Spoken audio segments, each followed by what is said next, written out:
Hello and thanks for staying with us. Welcome to Political Platform on Raypower FM. My name is Amicha and I'm with Tevetiaf and Abulo Semwagwa on the program today. Gentlemen, thank you so much for joining us today. Thank you. Good morning. Thank you, Aluchi. Yes, it's a beautiful Tuesday.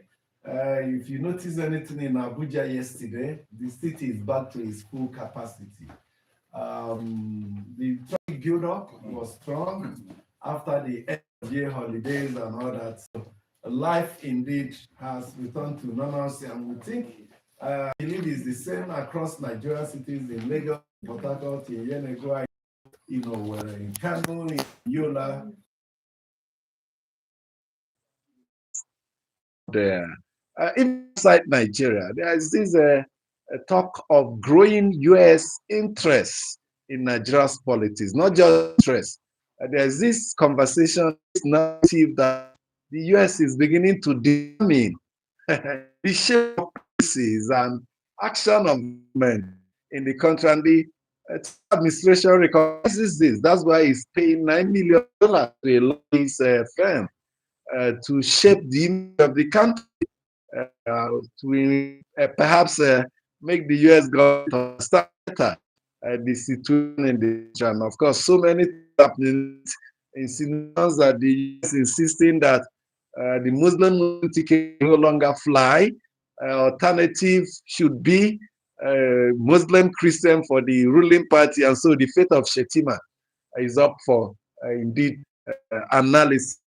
Also, as the lobbyist group is at work, there is this report that came in that was a screwdriver sale trader in Onitsha, who's his NGO compiled reports that the US invade Nigeria, or not invade Nigeria, right, target Nigeria. And a lot of people have linked that report in the New York Times to the activity of the lobbyist group. They said, wow, the lobbyist group is work here. They're trying to their pay, but what they did, they say, appeared to be flawed, because even the Nigerian government acknowledged publicly that it conducted that action with the US. It wasn't a sole US indeed action. So, gentlemen, let's get your way. Yes, I mean, you see, even the US, their Africa Command acknowledged on that very day that they conducted that operation in conjunction and collaboration with the Nigerian authorities and their approval and all of that. So is what that is the official information. And the US that we know, most times they will want to take the glory and all of that. So if they considered part of it, then we should know that there are some elements of truth in what they are saying. But recall what the president of the Senate, Godswill Akpabio, said. He said Donald Trump is breathing down their neck. That's a confirmation of the pressures the US president is putting on the Nigerian authority. So it's across board. The reports on the issue of the Muslim ticket is very strong. There are even some names that are being thrown here and there for consideration, and for. What are these names? One newspaper listed 3 or 4 names. Listed Bishop Kuka, listed General Christopher Musa, listed who again? Former Speaker of the House of Reps, Dogara. Yakubu Dogara. So these are some of the names, that are pushing up, and all of that as replacement. But we will see all of that between now and June, July, when the primaries will happen and the president will have to pick. But if you also know if that pressure is true, and I believe it is, because even the withdrawal of these escorts was, as you recall, the Congress hearing that was televised on most Nigerian stations. Some members mentioned that, and immediately after that, the president gave the directive that it should be, the IG should withdraw, please. Not just from what Trump is saying. Yes. You mentioned what came out from the U.S. congressional hearing. Yes. A lot of killings in Nigeria. Yes. They also complained about the fate of that Adamawa, what's his name again? Jackson, yes, who was convicted and sentenced to death by even the Supreme Court. Exactly. Few weeks after he was granted a pardon. Even so all the issues they raised, the Nigerian government are. Yeah, even state police, they mentioned, they say the police is being controlled centrally in Abuja and all of that. They made those comments, and immediately after that, the president took an official position that the National Assembly should amend the constitution to, put include state police. So we can't rule out that there is that pressure and all of that.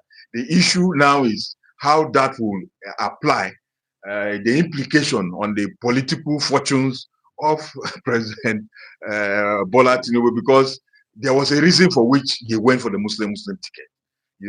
I'm not sure that reason has completely disappeared. If you are looking, he was targeting the northern votes, and he got it. 67% of his votes came from northern Nigeria. So how will that be? That's one of the reasons why one would say, okay, there's even a mention of the Plateau State Governor Caleb Mofwan as part of those being considered for vice presidency, and all of that. Because of the middle belt, the north central, so all of those things are in the mix. But Nigerians will see a clear picture between now, June, and July. And Abulo Semwagwe, I wonder what the Shetima camp, who is presently in Davos, Switzerland, the World Economic Forum, representing the president of Nigeria. I wonder what will be going on their mind. Recall during the zonal caucus of the APC in Bauchi, when some people raised the name of the president for endorsement for 2027 presidency, and they failed to attach the name of the vice president to it, they nearly broke the heads of those that moved that motion, his supporters. So you could see how they violently reacted to that move to dissociate the vice president from the ticket for 2027. And I spoke with Dr. Hakim Baba Ahmed yesterday on our sister session program. Yes, and I raised the same issue with him. I said, look, what we are hearing is that the US is more interested in our politics now, and they are saying no to Muslim thing. And he says it's a shame that indeed US is now dictating our policy. But if that is true, because it's still speculative as we speak, it's a dilemma. He described it as a dilemma for the president. If you satisfy the US, by the time you remove or drop Shetima, you're incurring the wrath of northern voters. Good morning. Good morning, dear listener. It's nice to be here to talk about one of Africa's most populous black nations and one of the most developed country compared to South Africa and Morocco, as you have them. Who wants to be president of Nigeria? If you want to be president of Nigeria, you must be ready for internal and external forces, because Nigeria is so blessed. The president said before 2023 that his ambition is to be the president. And I was telling some guys, I said, no, that is his turn. It's his turn. It was a lifetime ambition. Lifetime ambition. Yeah, that's it. And this cap, and I saw it planted, lying down on the side of his cap. He said he has been wearing that his governorship since when he was governor. Senator. Yeah. So for me, I read it to be, I'm going to be here for 8 years. And there's no force that can pull me down. And when you hear conversations around this defection here and there, some people say it's panic by the central government because of the external forces. And if Donald Trump, which you don't talk with him, he's telling you, I will take Greenland and I will take Greenland, nothing will happen. He's telling you that he will not, even the issue of Ukraine and Russia is his friend. So he's just playing that smart game. If you were President Bola Tinubu, having seen what President Trump did in Venezuela, how he took Maduro out with all the paraphernalia of security, will you not think twice about opposing him? No, at the end of the night, right from your bedroom, when your bed, they pick you out. No, the permutations are there. TV has mentioned between now and June, July, you should be expecting their domination. But I must tell you, the president must not cheater, because he's the president of one of the most popular countries in the world. Nigerians are doing exports around the world, and he's a strong president. And if you are a strong president, you must give the people what they want. It's not what the US wants. But at the same time, Amici, are people being killed? Yes or no? Yes. It is a complex country, and you must ensure that when you are choosing your running mate, you don't marginalize some particular group of persons. During that time, people like Oshomole saying that the Muslim Christian North are minority. The Christian Northerners are minority in the equation. How minority are they? Yakubu Dogara was speaker. Is it the minority nature now or what he can deliver?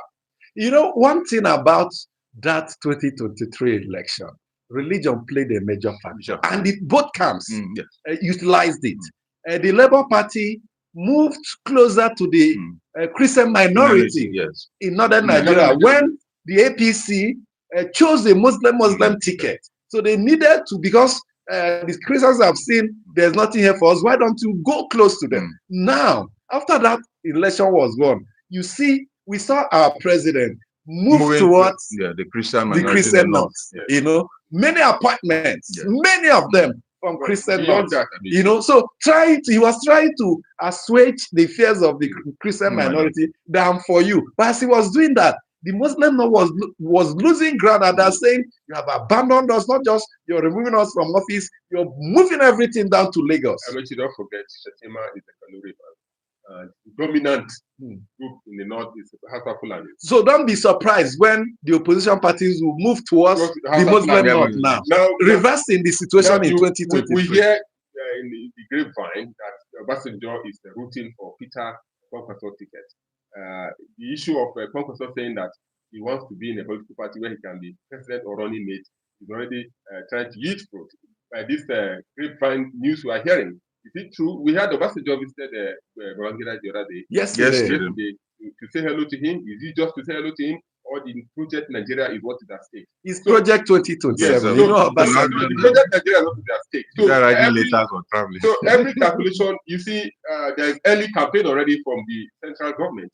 You see all those advert jingles they throw around. I had one person talking the other day, I think yesterday on one station, talking about the exploit of this government. And that is early campaign already, because they are jittery. Is it jittery? Yes. Are they afraid? Yes. There is pressure there's pressure from Trump. So the president has to sit down and really earmark what kind of strategy will he employ. Okay, Teve, one of the names that came up speculatively was that of Bishop Kuka.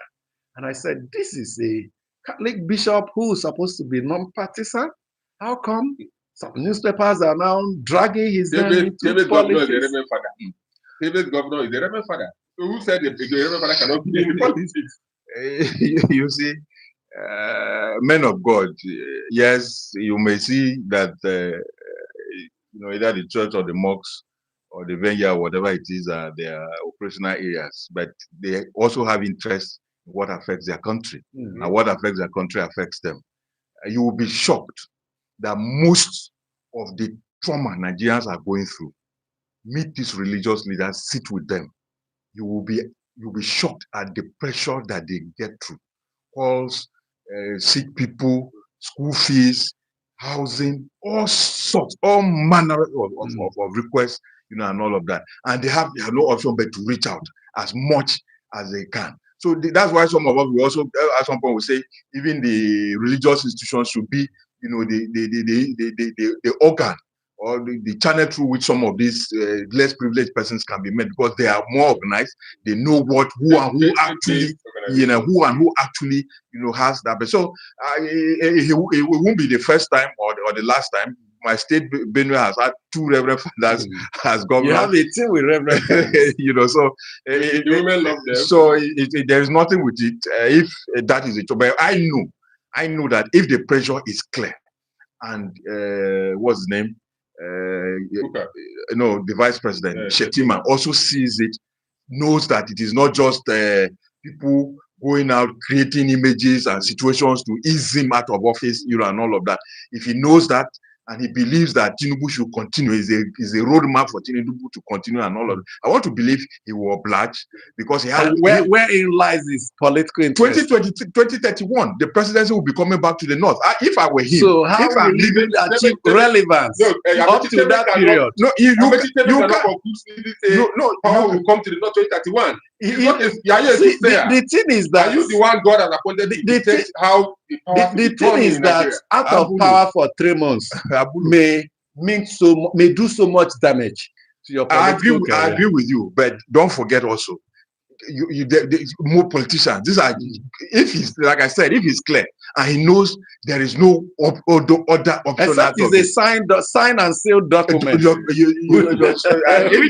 If he's clear and he knows, and the president decides that this is the direction in which if the president can make a commitment, I will support you. The Tinubu that we know.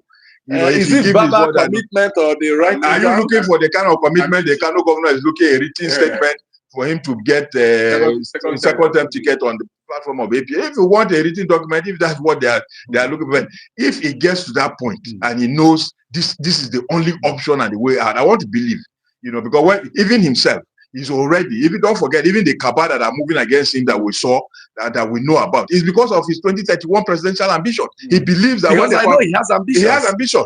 Apulu, the presidency is coming to the north in 2031.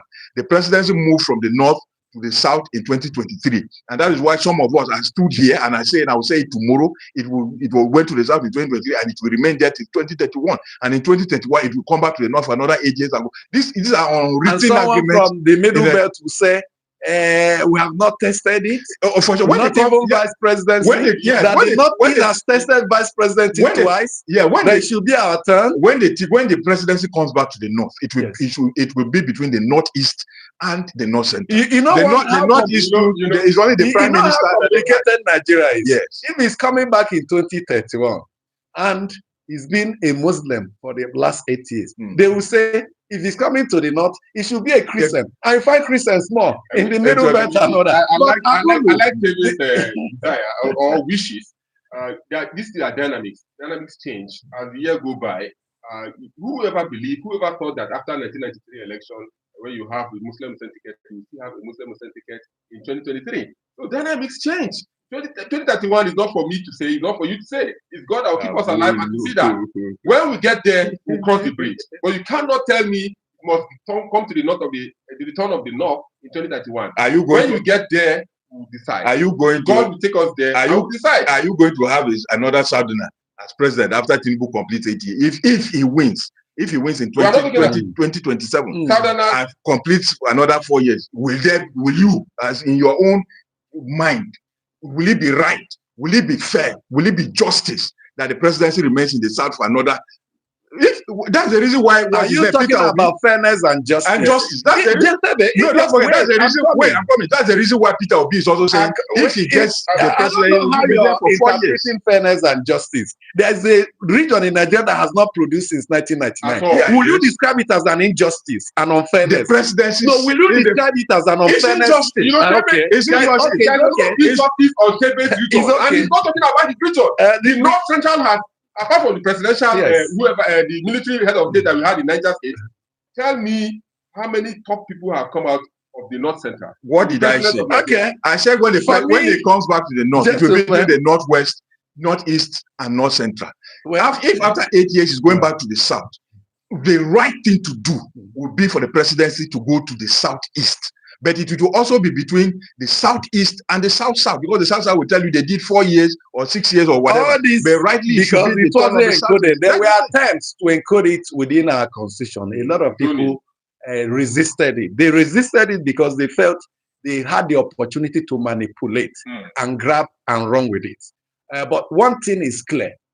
You don't build a society with injustice and unfairness as foundation. They had their way and may continue to have their way, but the damage they are doing to equity, to justice, which are the foundations for a developed, well-governed, inclusive. Yes, so they do long-term damage while enjoying short-term benefits. These are not statesmen.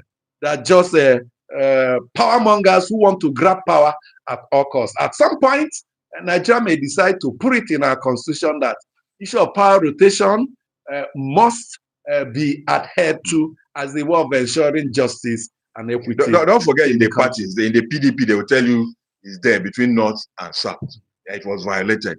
And maybe even if it's not in the Nigerian constitution, because the Nigerian constitution says there should be no discrimination for section, even gender. The national anthem we are singing, have you listened to it? do you listen to it? I've read it. I mean, when they sing it, I look at the faces of those singing it. I said, What hypocrisy! There's no better way to describe We must start people. somewhere. Those that are singing it are the people that will take actions that will lead to injustice and unfairness in the country, and they'll be happily singing it. Don't forget, this injustice we're talking about, this non-inclusion we're talking about, is the damage the military did to the Nigerian system. And it is this democracy that we have with this rotation and all that can correct that in the long term. It will not be today, it may not be even tomorrow, but within a long period, everybody will get that inclusion.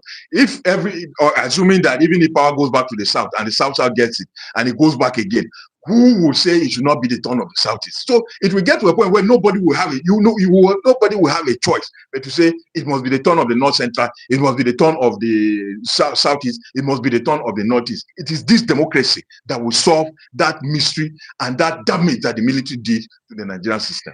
Let's go for a commercial break. When we come back, your mates, to stay with us.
Okay. Good morning and welcome to the new segment on Political Platform. I am Chidera Izudui. Emeka writing from Abuja says, there is a nauseating news making rounds credited to the governor that Katsina state government has concluded plans to release from custody and unleash to the society about 70 bandits caught in the act and arrested over time. Most perplexing is that the presidency and other relevant authorities are not even letting out a whimper regarding this man's inhumanity to man. To help my sanity, I want to believe this is a propaganda and a joke. But even at that, the presidency is expected to call such jokers to order as it is expensive, distasteful, and not good to the well being of Nigerians. Even the security agencies that risk everything and sometimes lose their precious lives arresting these bandits are not saying anything. Security is not just a joke, as we have witnessed in recent times, losing thousands of lives and properties under developed our countries, etc. And Katsina state governor must be called to order. We should stop playing too much in this country and take serious matters seriously if we want to succeed and expect the international community to relate with us with respect. And on the AFCON, Dixon Eka here in Abuja is saying, the 2025 AFCON held in Morocco might have come and gone, but the lessons are many for the African football. Though Morocco might have developed their sporting facilities more than any other African country, but that should not be the reason why the Confederation of African Football should hand over African football to Morocco. The attitude of the referees against any team playing the Morocco side and the behavior of Morocco fans are too bad, and that constitutes an embarrassment to the world football. The Senegal team, having watched their anti football behaviors, stood up to them, and that was the fiasco that we witnessed in the final. While it was raining during the matches, why should Morocco fans and team members, including their team captain, be stealing goalkeepers' towels? To make it worse, CAF awarded the Morocco side with Fair Play Award instead of the Nigerian team that tolerated every nonsense from Morocco teams and fans. In Europe during the EUFA matches, nobody knows the hosting team. CAF must wake up and be more neutral if we want and if we must develop football in Africa. And finally, Clifford Alozie from Madala says the Christmas and New Year have come and gone, but the bitter experiences still linger. There is an adage in Igbo land which says, no matter what one eats and swallows, he can never swallow his teeth. It is quite surprising that air tickets, which skyrocketed from 100,000 naira to over 500,000 naira during Christmas and New Year celebration, has suddenly come down to less than 100,000 naira today. Minister of Aviation Festus Keyamo, what is the magic? Because it happened under your clear watch. To the airline operators, I ask, where has humanity and morals gone? To the leaders, I ask, do we still have good leaders, or is Nigeria leading herself? That is how far we can go on the mail segment. Keep sending in your mails to politicalplatform@dargroup.com. Thank you so much for still staying with us. Now, do we need a Donald Trump to come and explain to us what is happening in Southern Kaduna? Well, there's this report backed by the Christian Association of Nigeria that over 100 Christians were abducted, taken away from their churches. Was it over last weekend? Yeah. Yes, and the Nigerian police saying none of such took place. So the debate has been, is it true?